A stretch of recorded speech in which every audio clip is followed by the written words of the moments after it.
Welcome to YoYo TV.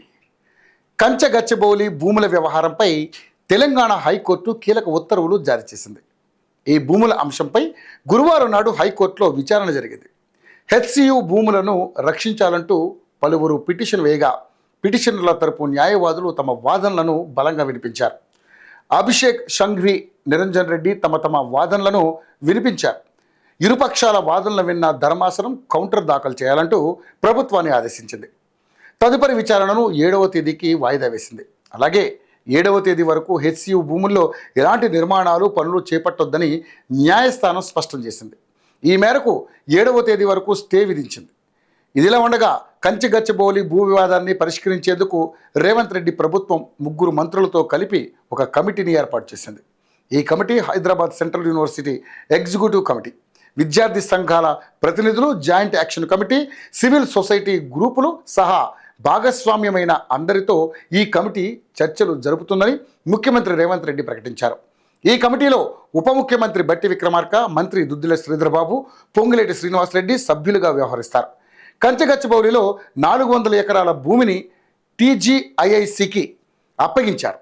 అక్కడ అభివృద్ధి పనులకు టీజీఐఐసి పనులు ప్రారంభించగా విద్యార్థులు పెద్ద ఎత్తున ఆందోళన చేపట్టారు. దీనిపై ప్రభుత్వం ఇప్పటికే వివరణ ఇచ్చింది.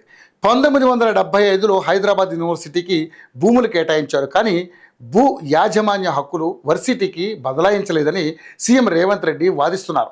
రెవెన్యూ అటవీ రికార్డుల ప్రకారం సర్వే నెంబర్ 25లోని అటవీ భూమిని ఏనాడు అటవీ భూమిగా వర్గీకరించలేదు. ఈ భూమి ఎప్పటికీ హెచ్సియు అంతర్భాగం కాదు. గతంలో ఉన్న వివాదంపై హైకోర్టు తీర్పు అనంతరం ప్రభుత్వం ఆ భూమిని టీజీఐఐసి అభ్యర్థన మేరకు ఆ సంస్థకు అప్పగించింది. పూర్తిగా ప్రభుత్వానికి చెందిన భూమిలో పెట్టుబడులకు అవకాశం కల్పించి పరిశ్రమల ఏర్పాటు వల్ల సుమారుగా 5 లక్షల మందికి ఉద్యోగావకాశాలు లభిస్తాయని అంచనా అని ప్రభుత్వం స్పష్టం చేసింది. దీనిపై తెలంగాణలోని ప్రధాన ప్రతిపక్ష పార్టీలైన బీఆర్ఎస్, బీజేపీలు ప్రభుత్వ నిర్ణయాన్ని పూర్తిగా వ్యతిరేకిస్తున్నాయి.